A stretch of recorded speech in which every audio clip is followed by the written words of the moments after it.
Well, it's a long time ago now, Tom. I'm trying to rack my brain about it all. But we met at university at St Andrews, and we were friends for over a year first.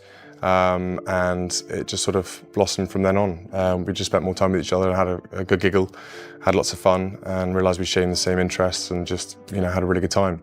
Palace insiders are calling it the most emotional royal announcement in decades. At exactly 2 in the afternoon, Prince William and Kate Middleton shattered months of silence with a name so powerful, so unexpected, that it left the world absolutely speechless. Royal experts broke down in tears. The Queen would have been proud. And when you hear what this name really means, you'll understand why millions are calling it the most brilliant move the royals have ever made. Well, I think when you said, I actually went bright red when I met you and sort of scuttled off, feeling very shy about meeting you. But and actually, William wasn't there for quite a bit of the time. Initially, he wasn't there for Freshers' Week, and so it did take a bit of time for us to get to know each other. The fourth child's name isn't just beautiful. The morning of the announcement arrived like any other at Windsor Castle, though those who worked within its ancient walls sensed something different in the air. It was just after 9 in the morning when staff members began exchanging quiet glances and hushed words in the corridors. These were people trained in discretion, individuals who had spent years perfecting the art of keeping royal secrets. Yet even they couldn't completely mask their anticipation. Something significant was about to happen. Catherine, the Princess of Wales, had always been remarkably skilled at maintaining her privacy despite living under constant public scrutiny. For months, the world had been consumed with questions and theories about the newest addition to the Wales family. Newspapers had run countless stories, social media platforms had exploded with speculation, and royal reporters had filed report after report trying to piece together any fragment of information they could find. Through it all, the palace had maintained its traditional silence, that familiar wall of privacy that has protected the royal family for generations. Prince William spent that morning in his private study, a room that held its own weight of history. The mahogany desk where he sat had once belonged to his grandmother, Queen Elizabeth, and as his fingers drummed against its polished surface, he felt the enormous responsibility of the decision they were about to make public. This wasn't simply about telling the world what they had named their daughter. It was about legacy, about the future direction of an institution that stretched back over 1,000 years, about finding a way to honor the past while stepping confidently into an uncertain future. His thoughts turned to his mother, Diana, and how she had handled similar moments with such remarkable grace under impossible pressure. He thought about his father, King Charles, and the weight of expectation that accompanied every royal announcement. Most of all, his mind was with Catherine and their children, the family they had built together despite the extraordinary challenges that came with their position. The decision to have a fourth child had not been made lightly or quickly. After Prince Louis was born in 2018, most people assumed the Wales family was complete. 3 children seemed like the perfect number, a tidy and balanced family unit. George, the future king, carried the weight of his destiny with remarkable composure for someone so young. Charlotte, the princess who had captured hearts around the world with her confident personality and spirited nature at public events. Louis, whose expressive reactions during royal appearances had become legendary on social media. The family appeared finished, content, perfectly balanced. But life, as Catherine often reminded William during their private conversations, rarely follows the neat script we try to write for it. The pregnancy announcement had surprised nearly everyone, including some members of the royal family itself. Catherine had been determined to wait, to be absolutely certain before sharing the news with the world. She had learned from her previous experiences that being pregnant under the intense glare of public attention could be overwhelming and exhausting. The severe morning sickness that had affected her previous pregnancies returned with force, requiring her to cancel public engagements and step back from royal duties for several weeks. The press had been relentless during those quiet months. Some publications had gone so far as to suggest marital problems or serious health issues that simply weren't true. But Catherine had endured it all, as she always had. She had learned the complex art of royal resilience by observing both positive and negative examples throughout her years in the spotlight. She had watched as Diana's every move was analyzed and criticized, and had seen firsthand The devastating toll that constant public attention could take on a person's mental health and family relationships. She had also witnessed Queen Elizabeth's unwavering dedication to duty, the way the late Queen had balanced personal sacrifice with public service throughout her 70-year reign. Catherine had absorbed these lessons and carved out her own approach, one that put her children's well-being first while still honoring her responsibilities to the crown and to the country. The birth itself had been kept remarkably private, an almost impossible achievement in the modern age of instant communication and widespread social media coverage. Catherine had delivered at the Lindo Wing, following the tradition established by Diana decades earlier, but the usual fanfare had been deliberately reduced. There were no crowds of photographers camping outside for days beforehand, no announcement when labor began. Instead, the palace released a simple statement after the fact, confirming that both mother and baby were healthy and resting comfortably. The baby's gender had been revealed in that initial statement. The Wales family had welcomed a daughter, their second princess, but the name had remained a closely guarded secret, known only to immediate family members and a small circle of trusted advisors. Now, standing in rooms that had witnessed centuries of royal history, William and Catherine were preparing to share that name with the world. The communications team had received their briefing.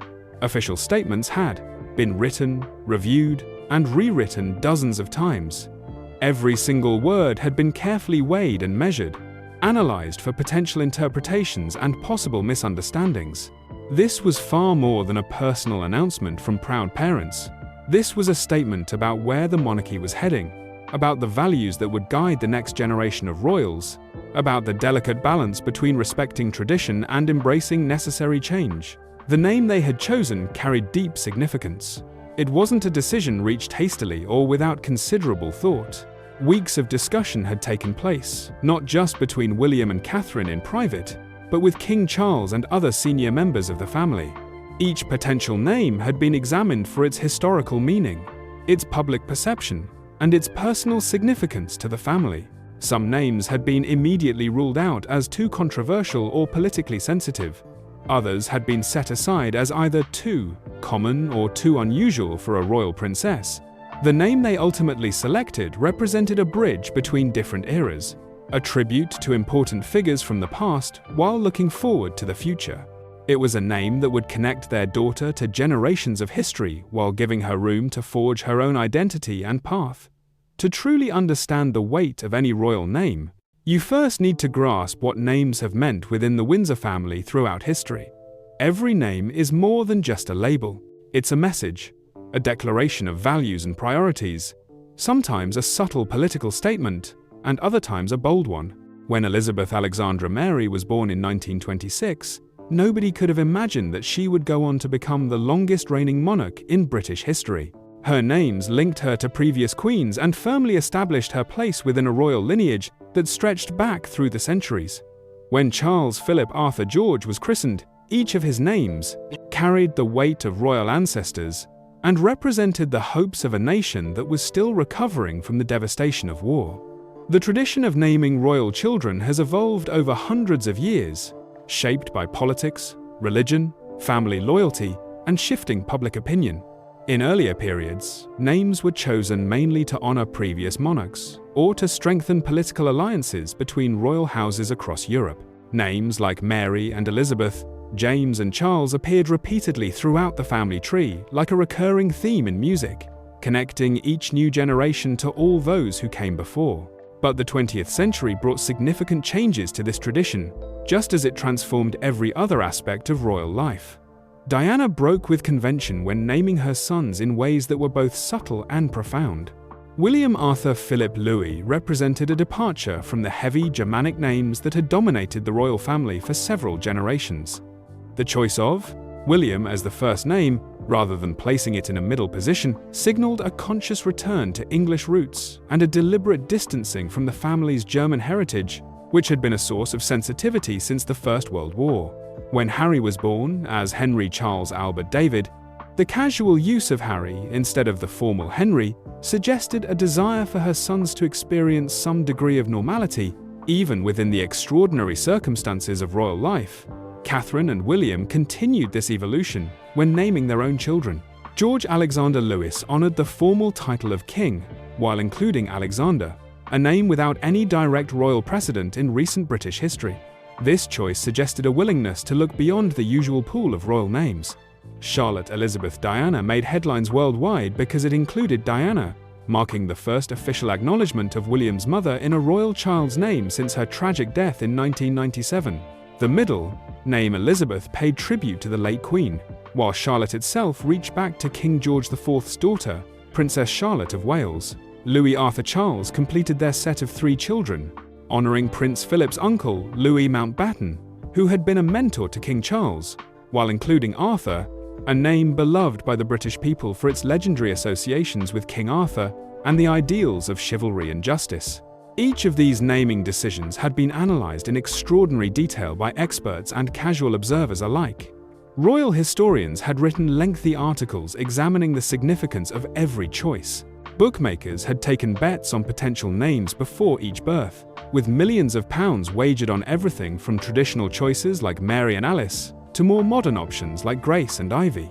The public had become emotionally invested in these decisions, feeling a sense of connection to children they would never personally meet but who would one day represent them on the world stage. The pressure to choose correctly was immense. A name perceived as too modern might be interpreted as a rejection of tradition and could alienate conservative supporters of the monarchy. A name that felt too traditional might appear out of touch, suggesting a failure to recognize that the institution needed to evolve to remain relevant in the 21st century. A name that honored one side of the family while seeming to neglect the other could spark accusations of favoritism or disrespect. Every possible angle had to be considered, every potential criticism anticipated and addressed before any announcement was made. William had spent considerable time in the royal archives, carefully studying family trees and historical documents. He had consulted with historians and constitutional experts, seeking their perspective on the appropriateness and significance of various options. Catherine had approached the question from a different but equally important angle, considering not just the historical weight but the practical reality of living with the name. How would it sound in a school playground? Would their daughter face teasing or bullying because of it?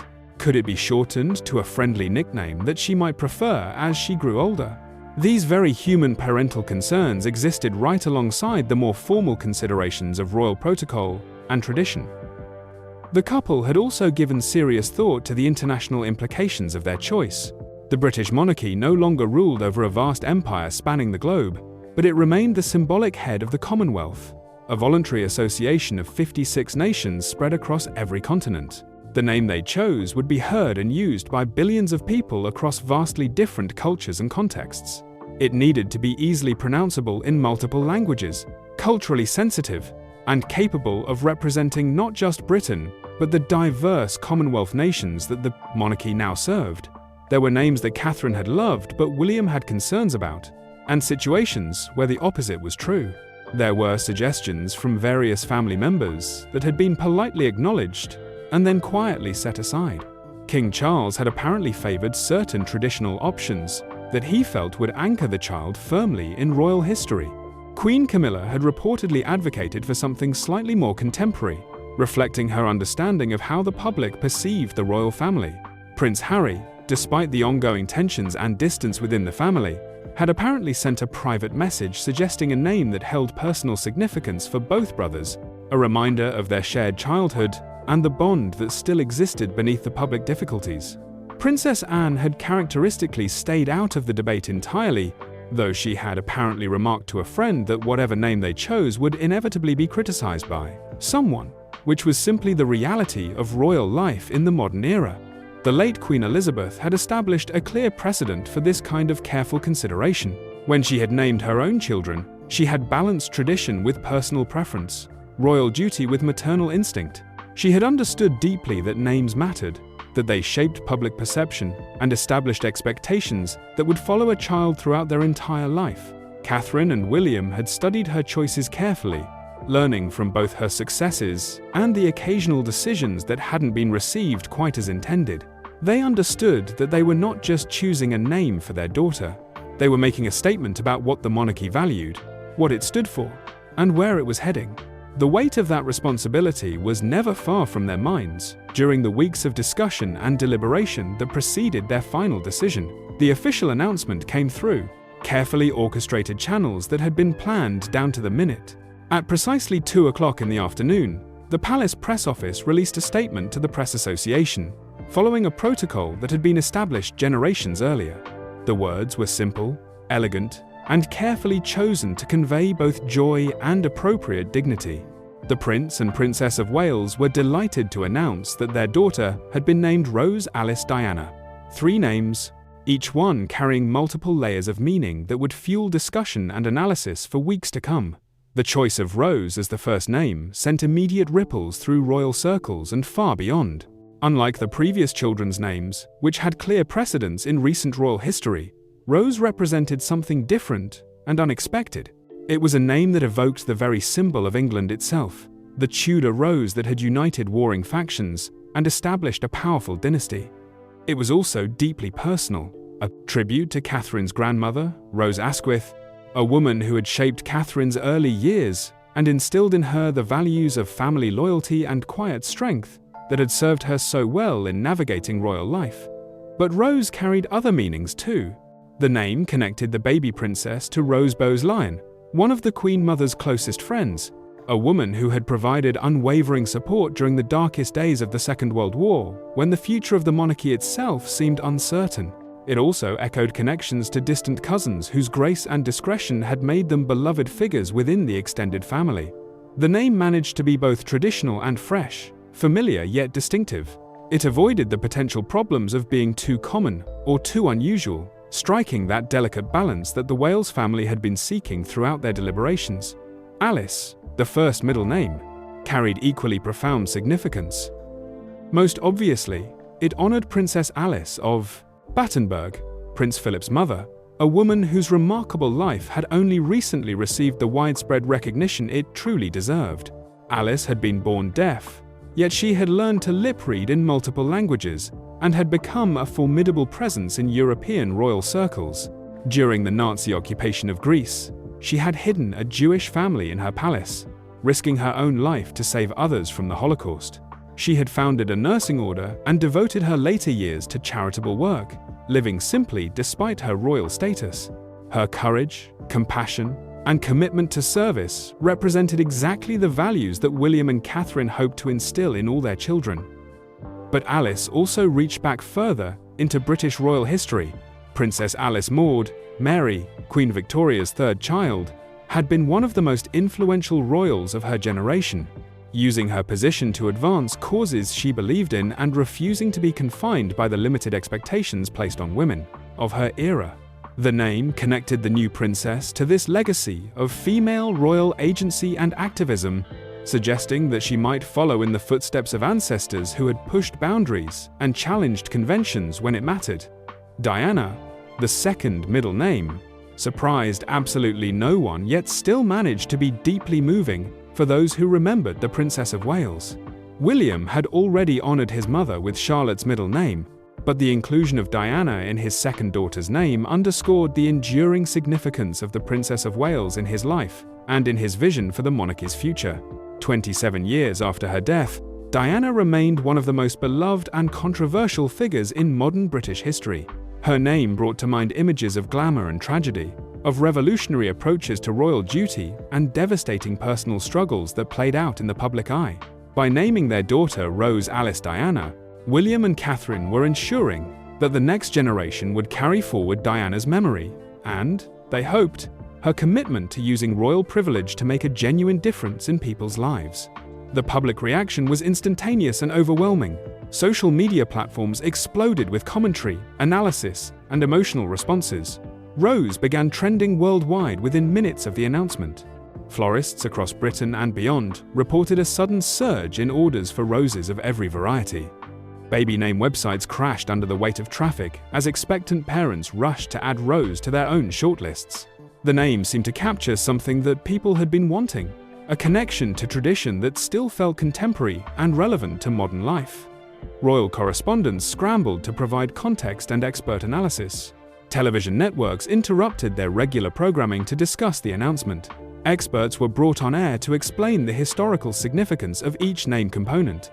Some praised the choice as inspired, calling it a perfect blend of honoring the past while looking confidently toward the future. Others critiqued it as playing it too safe, suggesting that William and Catherine had missed an opportunity to make a bolder statement about how the monarchy needed to evolve. A few voices argued that any royal naming convention was inherently problematic, representing a continuation of hereditary privilege that had no place in a modern democracy. Within the family itself, reactions were more private but no less significant. King Charles released a brief statement expressing his delight at his granddaughter's name, noting that it honored multiple branches of the family tree in a way that spoke to the unity he had long championed as a core value. Queen Camilla was photographed leaving Clarence House with a broad smile, though she politely declined to comment to the waiting press photographers. Prince Harry and Meghan sent a private message of congratulations from their Prava home in California, representing a rare moment of communication between the brothers whose relationship had been strained for several years. The message remained confidential, but sources close to the situation suggested it was warm and genuine, focusing on the joy of a new life rather than dwelling on past disagreements. Princess Anne, staying true to her characteristically straightforward nature, offered a typically dry assessment when asked about the name during a public engagement. "It's a perfectly sensible choice," she reportedly said, which from Anne constituted high praise indeed. Prince Edward and Sophie expressed their pleasure at the continuation of the Alice name within the family. Given Sophie's own middle name and her close relationship with the late Prince Philip, whose memory remained important to the entire family, the choice of Rose Alice Diana could be understood as more than just a personal decision. It represented a carefully calculated message about the monarchy's current position and future direction.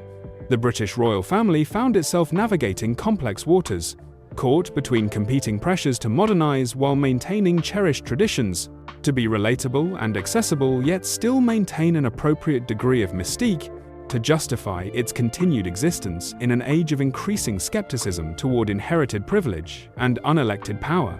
Every decision the family made, from the clothes they wore to the causes they championed, carried symbolic weight and potential for controversy. The choice to name their daughter Rose, a quintessentially English name with deep roots in national symbolism, could be interpreted as a reassertion of the monarchy's connection to British identity at a time when that very identity was being questioned and renegotiated in fundamental ways. The christening of Princess Rose, Alice Diana, took place 6 weeks after her birth, following a tradition that stretched back through centuries of royal history. The Chapel Royal at St. James's Palace provided an intimate setting for the ceremony, its ancient walls having witnessed countless royal christenings over the years, including those of her 3 older siblings. The guest list was carefully curated and deliberately kept small, limited to close family members and a select number of godparents who had been chosen for their personal significance to William and Catherine, rather than for their social status or political influence.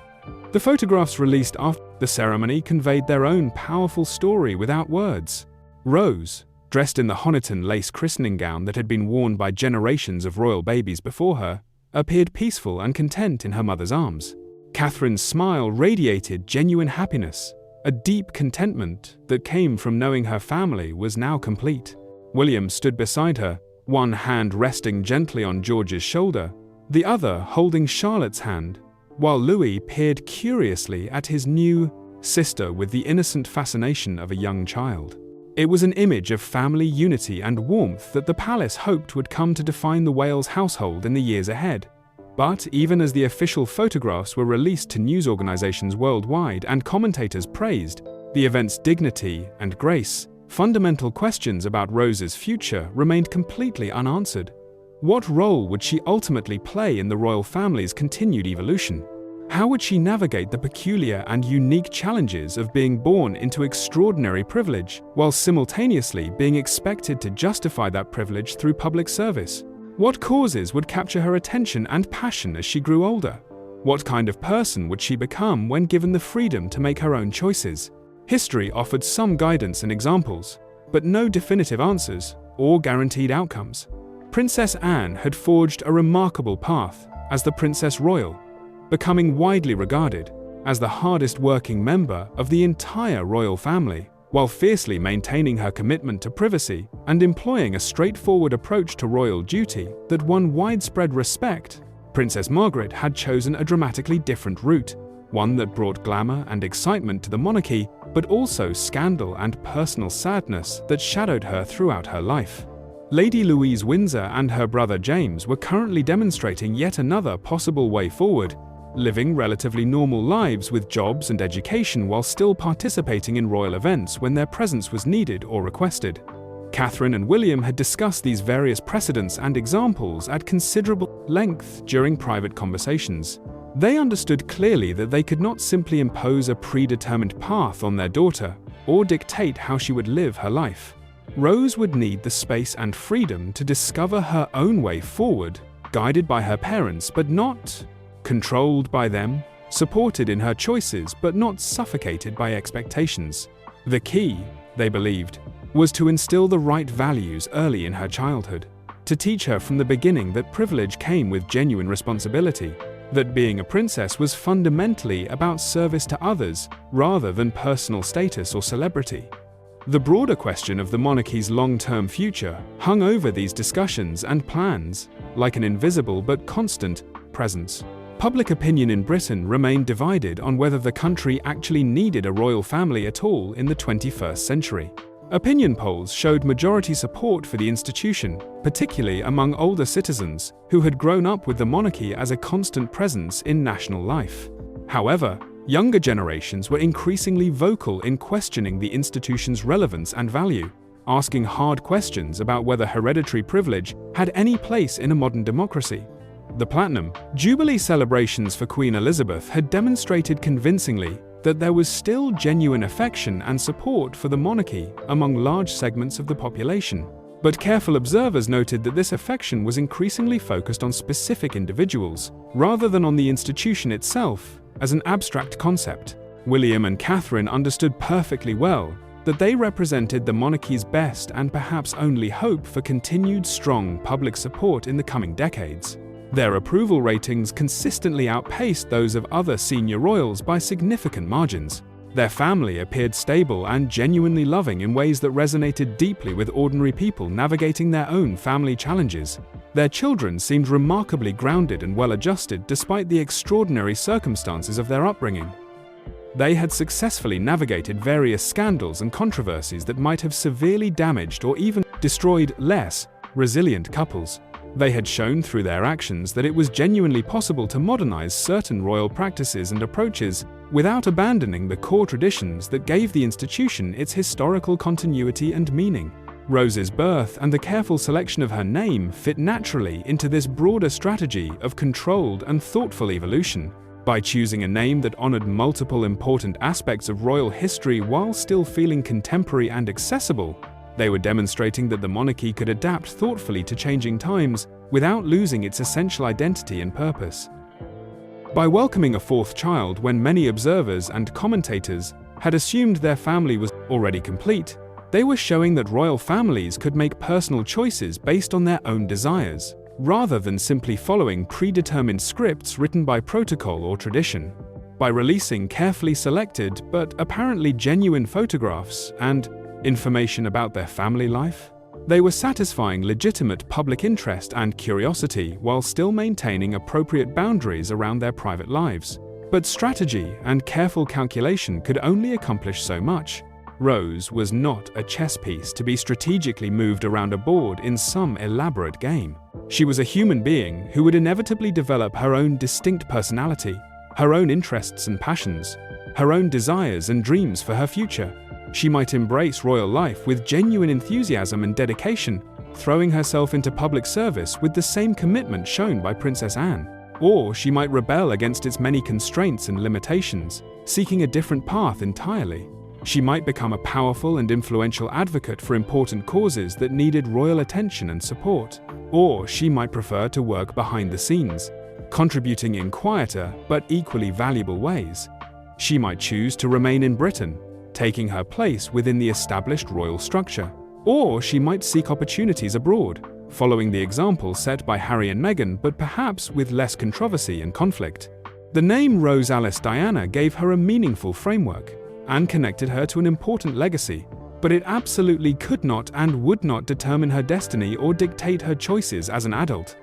As evening fell over Windsor Castle on the day of Rose's christening, William found himself standing alone in one of the castle's many historic rooms, cradling his sleeping daughter carefully in his arms.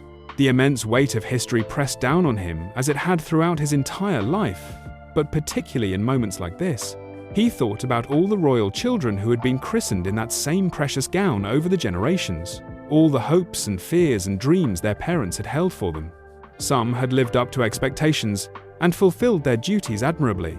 Others had fallen short, or struggled under the pressure. Many had simply tried their best to live their lives with dignity and purpose despite impossible pressures and constant scrutiny. He whispered a quiet promise to his daughter then, words that no one else would ever hear or know about. He promised to protect her as much as any father possibly could in their unique circumstances. He promised to teach her that her title was simultaneously both a precious gift and a serious responsibility. He promised to show her through his own example that true nobility and worth came from character and actions rather than from accidents of birth. He promised to love her unconditionally and completely, whether she ultimately chose to fully embrace royal life or to forge her own independent path away from it. Most importantly of all, he promised to let her be herself, to become whoever she was meant to be, whoever that person might turn out to be. Catherine joined him a moment later, slipping her hand quietly into his. They stood together in comfortable silence. Two people who had somehow found each other across the vast social divide that separated her middle-class upbringing from his royal destiny. They had built something genuine and real together, something truly worth protecting and carefully nurturing. Rose was their fourth child, but she was not their final statement or their last word. She was simply another chapter in an ongoing story, one that would continue unfolding long after they were both gone. The name Rose Alice Diana would be spoken countless times in the years and decades ahead. It would appear in history books and magazine articles and academic studies. It would be endlessly analyzed by experts and debated by commentators and discussed by ordinary people. But none of that external noise mattered nearly as much as the simple fundamental fact that this was their daughter, a person whose worth and value had absolutely nothing to do with her title or her place in the line of succession. She was Rose, and that was more than enough.